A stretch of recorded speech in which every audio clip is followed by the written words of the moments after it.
Bismillahirrahmanirrahim. Assalamu alaikum. You're watching Newsroom. I'm your host, Khalid. But today is the 19th of July 2021, and these are the top stories that we'll be discussing during the course of the show. We'll begin with the Hajj sermon that ended a short time back. Of course, this Hajj sermon concerns different aspects of the Hajj and the importance of Islam. The sermon was given by Sheikh Dr. Bandar bin Abdul Aziz, and it was translated simultaneously in 10 different languages. This is going to be our leading segment. Then, ladies and gentlemen, we will be talking about the Indian conspiracies that continue against Pakistan, and proof of which we have given time and again, whether it be through the statements of Kulbhushan Yadav, whether it be through the dossier that Pakistan presented to different fora, whether it be through the different addresses that our Prime Minister and our Foreign Minister have given at different international organizations as well. Now, the Indian External Affairs Minister gave a statement on the 18th of July this year, and he said that due to us, Pakistan is under the lens of FATF, and it was kept in the grey list. We have been successful in pressurizing Pakistan, and the fact that Pakistan's behavior has changed is because of pressure put by India by various measures. This was quoted by the ANI. And of course, this has created a furor in Pakistan as to the pressure tactics that India has been involved in not only destabilizing Pakistan directly and indirectly, but putting a bad name to Pakistan, and in this case, Pakistan continuing to be in the grey list despite it following all the procedures that have been set up by the FATF. Then our third segment, ladies and gentlemen, is going to be about Eid ul-Azha and the compliance as far as the standard operating procedures are concerned. We know that the fourth wave is upon us. We've been told about this by Dr. Faisal Sultan, by our Prime Minister, by also Mr. Asad Omar, and we know that the number of cases are increasing day by day in all the different districts of Pakistan. What needs to be done? How should we avoid further spread of this virus is going to be our third segment. Then we'll be discussing about India, that is amongst a number of countries that use an Israeli company spyware, of course, in attempted and successful hacks of different smartphones that belong to journalists, government officials, human rights activists around the world. And this is an investigation that has been done by 17 media organizations, including Guardian and other important international organizations. This report was also published on Sunday. These are going to be our stories for today, ladies and gentlemen, and we'll be discussing the importance and the relevance of these in today's time. Let's begin with our first segment, ladies and gentlemen, and that concerns the Hajj sermon. As we know that the Hajj sermon happened this afternoon around 2:30 Pakistan time, and there were pilgrims from different countries, but of course they were all following strict standard operating procedures. They were also wearing their masks, as you can see in the parallel windows that we are showing you. The Hajj sermon was available in 10 languages worldwide that included English, French, Malayalam, Urdu, Persian, Chinese, Turkish, Russian, Hausa and Bengali. Of course, there was also an audio sermon that was available on the internet for those who could not attend it and wanted to hear the sermon at their respective homes across the world. Sheikh Dr. Bandar bin Abdul Aziz gave the sermon of the Hajj, and the pilgrims sat down with their masks on their faces and of course social distancing, which is very important in this current situation of COVID-19. And of course, with the fourth wave that is engulfing the entire world, it is pertinent to note that the Saudi administration took the necessary measures so that the pilgrims also followed the SOPs. And of course, you can also see that the number of pilgrims was also quite less as compared to the previous years. 200 artisans earlier this morning also took part in the process of changing the shroud of the Kaaba. And of course, this is a ritual that happens with the Hajj sermon. It is part of yearly ritual that happens at the Holy Kaaba. Now, today's sermon was important in the aspect that there are a lot of issues that plague the Islamic world that the Muslims across the world need to understand and need to adhere to and need to follow in order to stay united because of the different challenges that of course the Muslim world is surmounted with. In this sermon that was translated in 10 different languages simultaneously, that was one of the main aim. And of course, the aim is also to make the people understand the importance of Islam, the importance of Hajj, the importance of why the Hajj was made compulsory, for whom it is compulsory. And of course, this sermon is listened to, as I told you earlier, on the internet also by those who could not attend. And there are a lot of people who wanted to attend, but because of COVID-19, the Saudi administration had decided since some time to reduce the number of pilgrims that were to come and of course perform their rituals this year.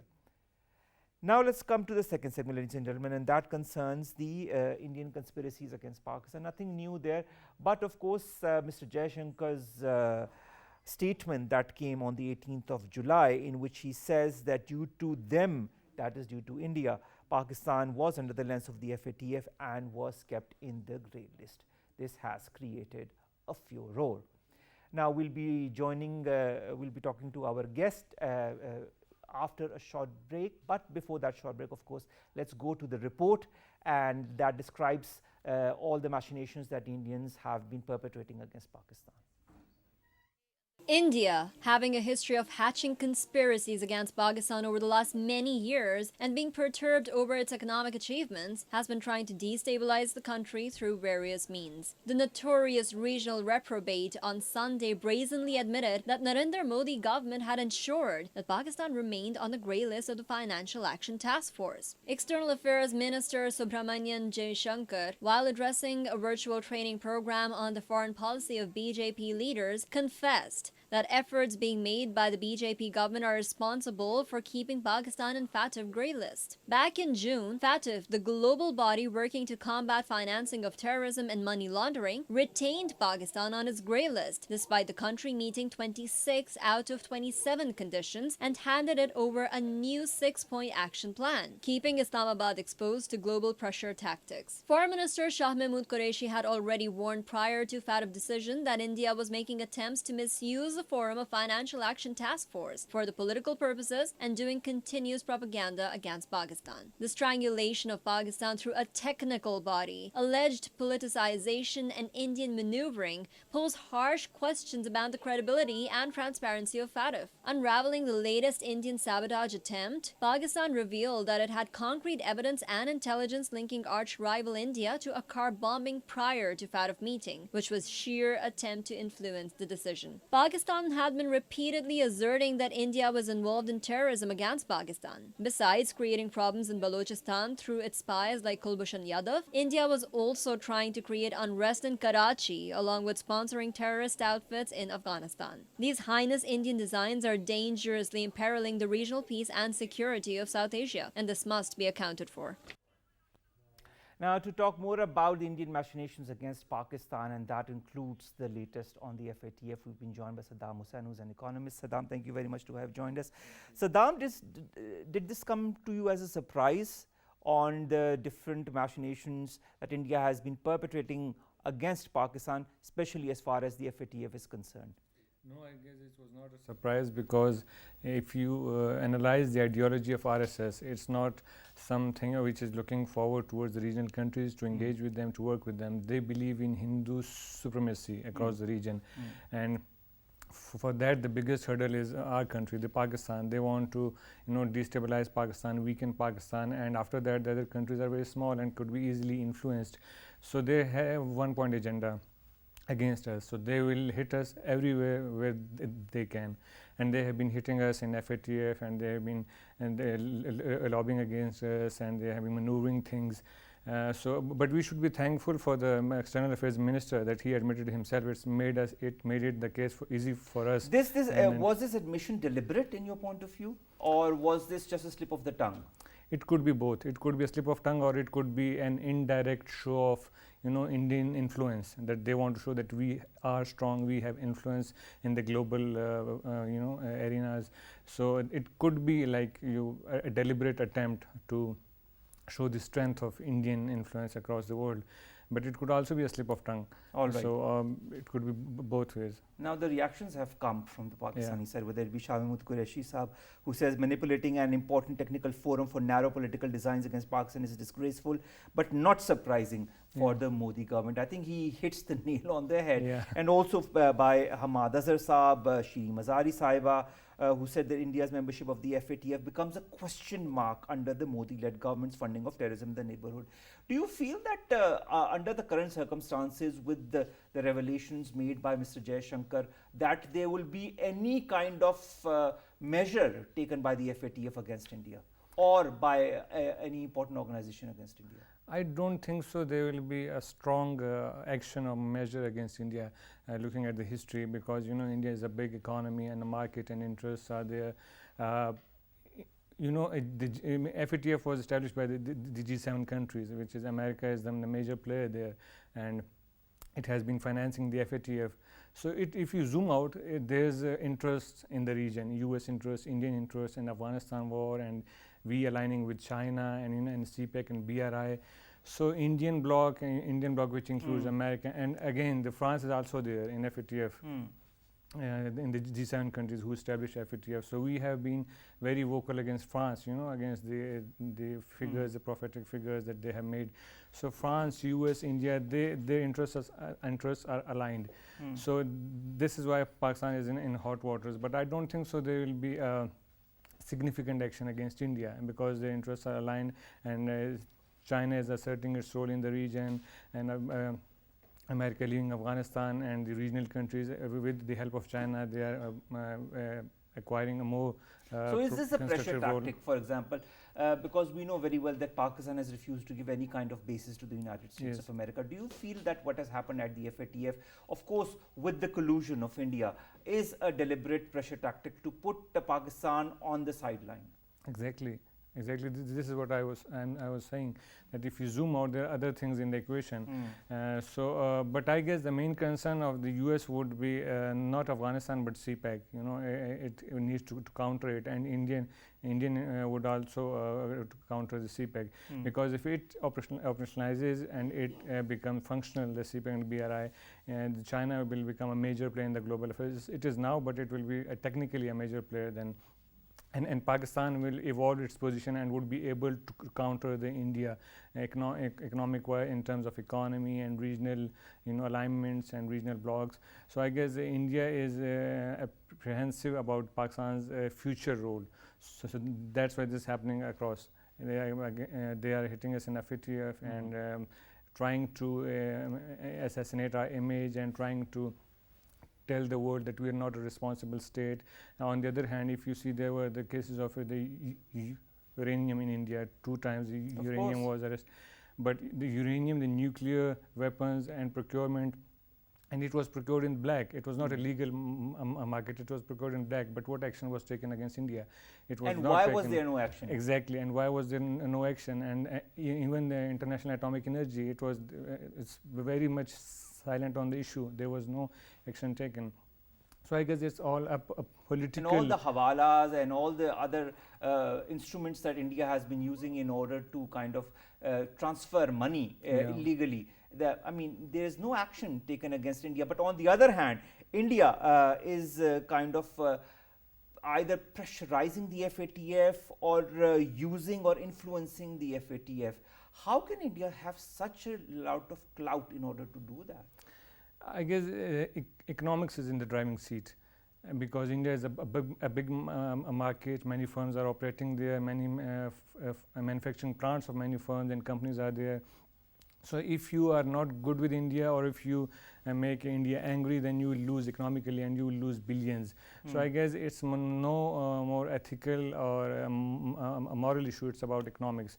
And economics, if you're in my block, if it's good for my economy, it's with economic gains, I'm good with you. If it's not my economic gains, I'll not be good with you. I can maneuver the things. But if there's an economy involved, then we have to be very, to tread our water, so that our economic gains should remain intact. So I guess India is a very big economy, and that is, I guess, a single singular factor which is supporting India's influence across the world, because economy is the driving force nowadays. Driving force, yeah. All right. Saddam, our Foreign Office spokesperson, has said that Pakistan might also approach the financial watchdog, that is the FATF, for appropriate action in this matter. Of course, we are talking about the statement by Mr. Jaishankar. Do you feel this will have any reaction or any effect if we do so? I think it will not have that much reaction internationally, because we have been handing over the dossier of Indian financing of terrorism in Pakistan, and we have arrested us and their spy, and we have recently the Lahore blast, we have handed over the proofs, but there's no a significant action against India, and there's a mum across the world. So I don't think there will be much about this issue in the future. So I mean, this means that Pakistan continues to be in the grey list, India continues to enjoy all the freedom it can, and it should not, in fact, despite all the issues that it is involved in. Is this really just? Doesn't that put the credibility of the FATF into question as well? Yes, this is where Pakistan should act as very responsibly and very diplomatically. It should portray itself as a responsible nation, rather than being acting on these sentiments and emotions. And in parallel, it should also keep bringing on the agenda the credibility of FATF and Indian influence in the international organizations and the investigation into these issues, so that at least these things come on agenda. When you hammer things again and again, at least eventually they come on agenda. So maybe not in near future, but in the long run, these things will be investigated. Indian influence, wrong influence in the international organization could be minimized, and the objectivity of the organization, for example IAEA and the FATF and UN, would be intact. So in future I don't see any significant results, but in the long run we should be aiming for these things, and we should keep hammering these things again and again. Are there any other fora that Pakistan should kind of contact and get in touch with in order to apprise them about what India has just said as far as their influence on FATF is concerned? Pakistan is very much acting responsibly. I guess they have contacted the UN, other agencies, international organizations, wherever they could. They've handed over the dossiers and reports and proofs. So I guess Pakistan on that matter is doing responsibly. So I don't think so there will be any other organization needed, because UN is the biggest organization. And it had been handed over again and again the proofs. What could be done is that Pakistan should align itself among the other countries, for example China and Russia, etc. Together as a bloc they can counter the Indian influence. So if this, because Pakistan is not a strong country in that sense when compared to India or US or France. So if Pakistan convinces the other countries and align interests with other countries like China and Russia and other regional countries, and if they as a bloc protest their in international organizations and bring these issues on international organizations, so then it could have a significant impact. Pakistan alone could not be that much effective in countering these issues. Yes, what it can do, it could bring it again and again, and it could tell the world, because somebody is writing the history, so it will be in their history that Pakistan was saying again and again, but the world was putting their hands on their ears. But the fact is that Pakistan has been saying again and again of the different ways and means that India has been using directly and indirectly to destabilize Pakistan, whether it be through the FATF, whether it be through the different measures that it has been using to create disharmony, and of course the different incidents. You just mentioned the Johar Town incident in Lahore as well, and Kulbhushan Yadav and so on and so forth. There are so many different issues that we can talk about in detail, proof of which has been sent through a form of a dossier to the different important countries. But with the world kind of turning a blind eye on all of this, what should be Pakistan's responsibility? What should Pakistan do in order to strengthen itself? I guess this is the one-point agenda where I see the FATF recommendations as an opportunity. Whatever from wherever they are recommending these things, or whoever is playing the games and behind the doors who is meeting those issues, But on the face of it, it's an opportunity for Pakistan to mend its own self, to amend its structures, and to curb the terrorism financing and to control the money laundering. So to put its own house in order. And I guess this was the stance recently. In last 1.5 years, Pakistan has done so much that it has complied with the 26 out of 27 recommendations. But then they put 6 more. Yes, this is there's a game, a marathon race. So you set an end goal, but when you are approaching the end goal, then your end goal moves further few feet. Exactly. So this is very unfortunate that Pakistan is not being provided with a level playing field. So at least this is as suspicious and fishy on part of FATF that at the end of when we were about to approach something else is at play, in exactly. fact. It's not really what they have been saying, it's something else that they're trying to attain, whether it be pressure tactic or something I guess else. the global world was not expecting that we would be very effective in meeting those requirements. True. When we were approaching the end goal, they just added 6 more. So they kind of trying to intentionally engage Pakistan, and it's very bad for our economy. Since 2008, we have been losing 38 billion US dollar due to FATF, being in grey list due to FATF. So obviously this economic warfare. 2018. Yeah. All right. Now finally, Pakistan's progress in the anti-money laundering and of course the counter-terrorism financing, 2 keywords that we have heard a lot, the AML and the CTF domain. Do you feel that they are enough, or do you feel more needs to be done from the Pakistan I guess side? Pakistan has done considerably well, and they have been, and there is a lot of improvement, but there's always a room for improvement, and there's a road ahead. So it can be improved, but putting it vis-a-vis the FATF, the decision to putting on the grey list, I guess Pakistan has done enough. Yeah, there's a 1-point agenda now.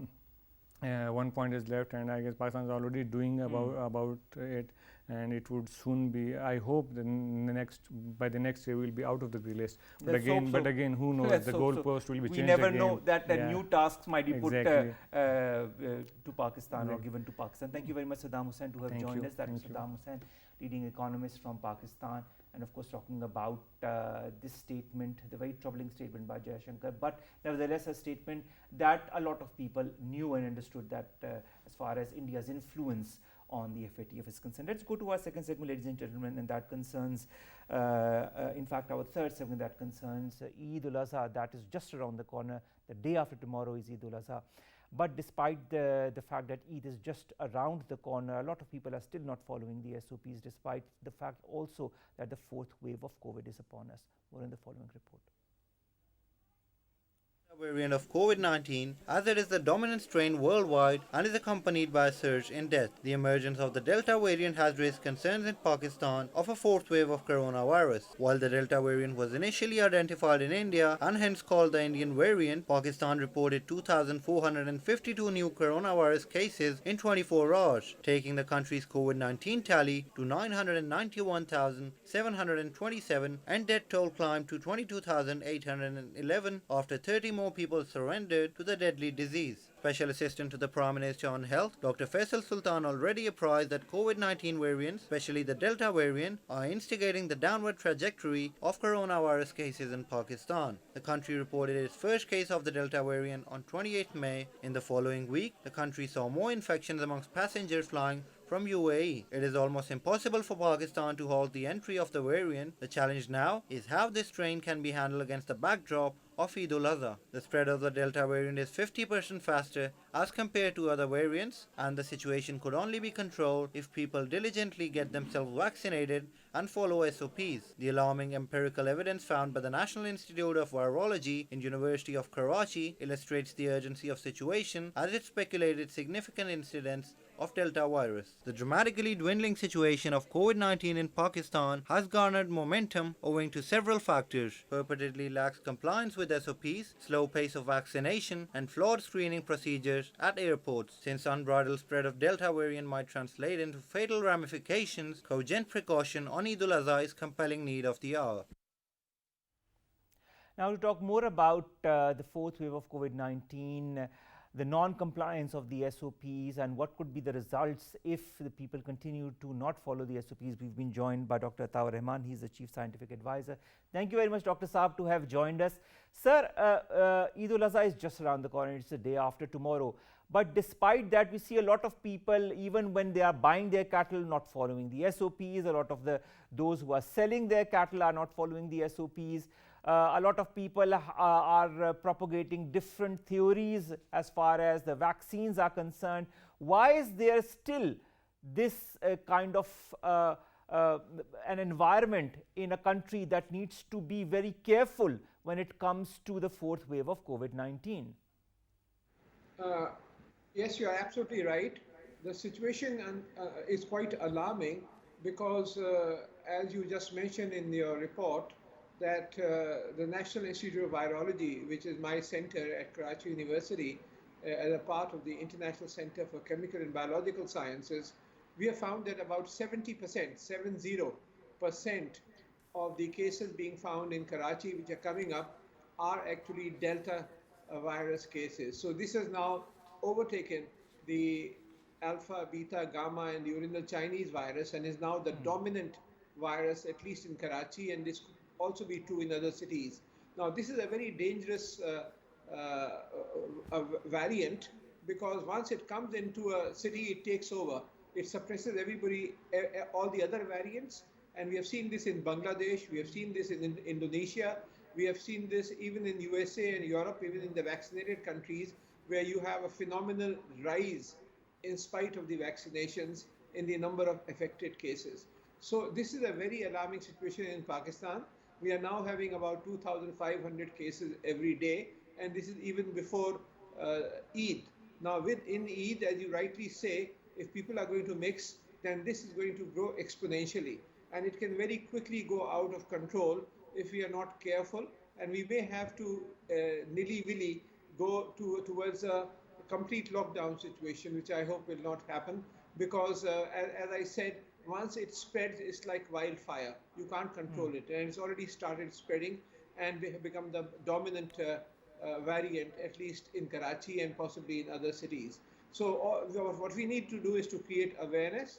We need to enforce the SOPs as far as possible. You can't 100% enforce SOPs if the citizens are not behaving themselves, but at least through our media and through other channels, we have to publicize that this is a very dangerous situation.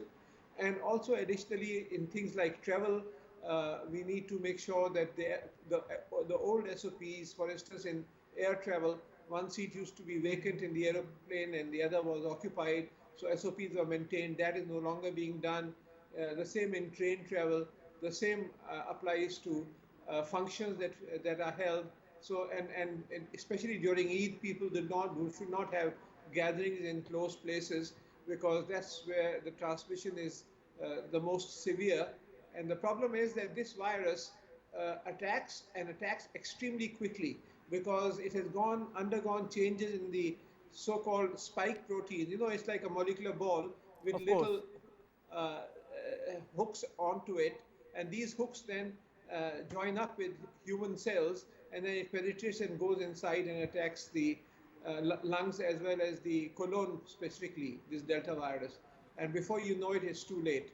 So this is a very dangerous variant that we have now, which is coming up. And I said 70%, the remaining of 26% are still unidentified. We are doing the genetic analysis, and those could be Delta plus variant. We don't know it. That is going to be known in a couple of days. But that is even worse if that is here also, which I suspect. But Dr. Saab, when it comes to these variants, and of course all the study that has been done by your institute as well, as far as how it is transmitted, the main characteristics of these variants include increased transmissibility, more severe disease, significant reduction in neutralization by the antibodies that are developed by vaccination, and reduce effectiveness of treatments or vaccines. What needs to be done then in order to counter this variant, this mutation of the COVID-19?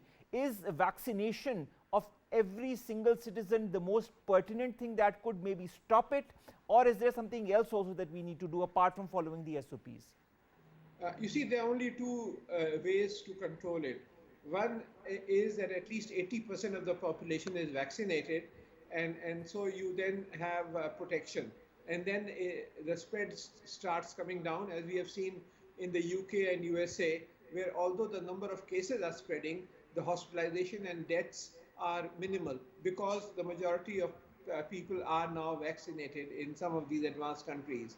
But in our case, only about 10% of the population is vaccinated. So with that, and vaccinating the remainder will take at least 6 to 12 months.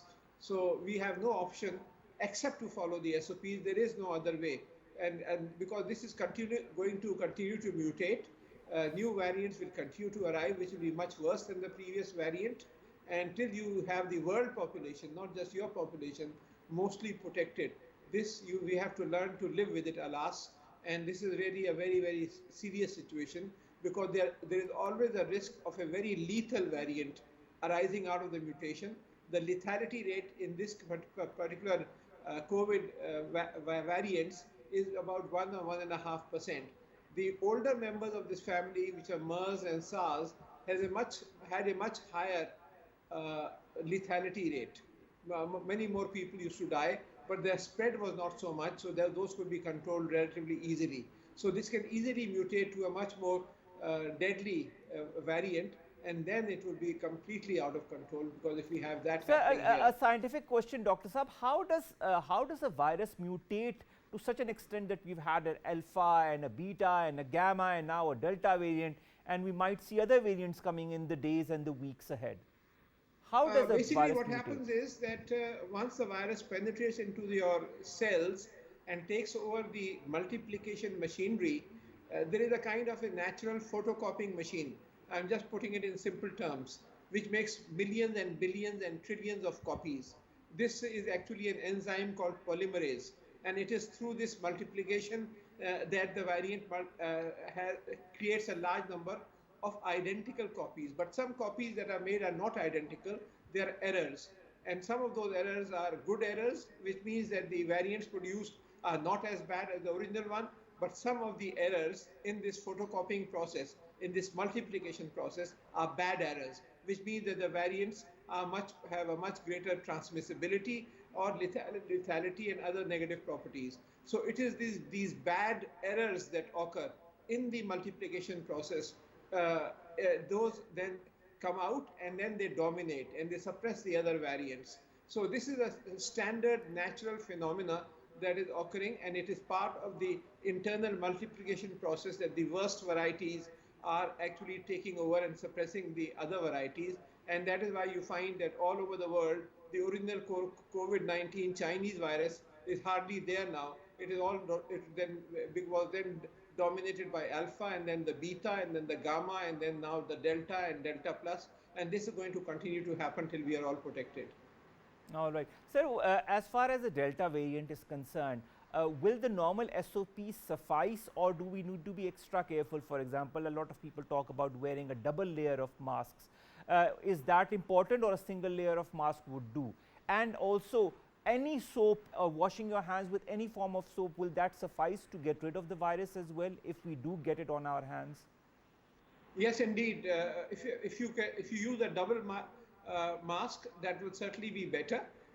It will not protect you as much as protect others, because the virus can still penetrate through the mask. Virus is much smaller than the pores within the mask. So it is you for me and I for you. If both you and I are wearing a double mask, then you are protecting me and I am protecting you. So the answer is yes. As far as the other SOPs are concerned, washing with soap actually is whichever soap it is. It's not important which soap you're using. It actually, there's a lipid layer outside this molecular football kind of virus that we have, and that breaks that cell wall outside it. The lipid layer is broken. So any soap would be important. But yes, you have to be extra cautious with this because of the greater transmissibility. This is about 200 to 300% more transmissible as compared to the original Chinese virus, which came a year and a half ago. So you need to therefore keep greater distances and take greater precautions, especially when sitting inside a room where other people who may be able to transmit it are there. So you should try to meet outside and keep your distance. So you have to be extra cautious. Doctors have also, I have gotten myself vaccinated, so many others have gotten themselves vaccinated. How much are we at risk of getting the Delta virus? You are still at risk. You can get Delta virus. About 40 to 50% of those vaccinated will get Delta virus, especially the Chinese vaccines that we are using. They do protect you. They will protect almost 100% of the persons who are vaccinated with these vaccines.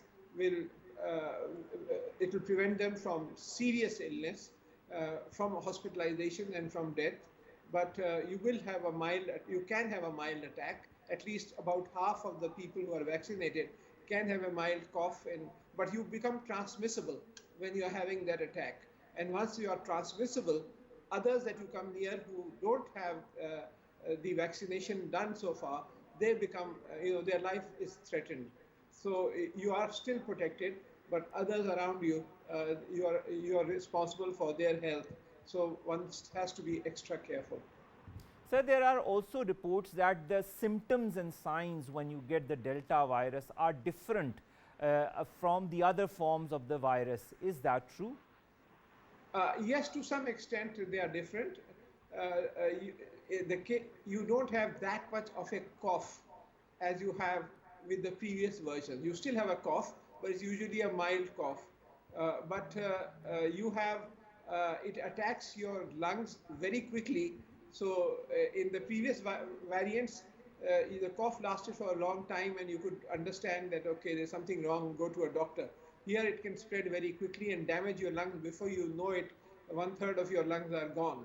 And it also attacks especially the lower part of the intestine, which is the colon, very, very quickly. So it's a much faster acting, and it is often associated with fungal diseases such as black fungus and other types of fungi, which also attack you once you have been attacked with Delta virus. And many people lose their eyesight as a result and also suffer other fungal problems. So it makes things very complicated. And as you saw what happened in India, in Delhi last month, about 6 weeks ago, it was a complete chaos. And the way it spread there, and now you have Bangladesh and Indonesia under complete lockdown situation. And even in Israel, where they had 100% population vaccinated, and where the cases had gone down to almost zero, it has started coming up again, and the Israelis are now having to wear masks. So even wherever people have been vaccinated, this particular variant is attacking people and causing disease. It may not be that severe, but it's still spreading. So the cases in USA have now doubled as compared to what they were 6 weeks or 8 weeks ago, because this variant is spreading so fast. And as long as it continues to spread, new variants will be formed. And that is where the danger is. In a country which has got 100% protection by vaccine, yet it will have a large number of people suffering from corona, even though it is mild coronavirus attacks. And as long as they are suffering, new variants will be born. And some of these can be far more dangerous than the original variant which attacked you. So this is a race between vaccine development on the one hand and the coronavirus, except that it's a losing race. Vaccines take about a year or a year and a half to develop new vaccines, whereas these variants are coming up in a matter of 1 or 2 months. You have seen how quickly many of these variants have come up. So it is a losing race. Of course. So of course that means that compliance with the SOPs is of primordial importance, and that of course followed by timely vaccination by whichever vaccine is available by everybody, so that they can of course be as much, can get as much prevention from this variant as possible. Thank you very much, Dr. Atta Rehman Saab, Chief Scientific Advisor, talking to us about the fourth wave of COVID-19 and how to prevent oneself from it, especially in a country like Pakistan. Let's go to our last segment, ladies and gentlemen, and that concerns India, amongst other countries, that has been using Israeli software to spy on journalists, human rights activists, and other people on which their governments wanted to know what they were doing. Mobile phones, we all use them, whether it is here or in India or in other countries of the world. Government ministers, opposition politicians, journalists, scientists, and human rights activists have all been tapped on their cell phones through this Israeli spyware by the Indian government.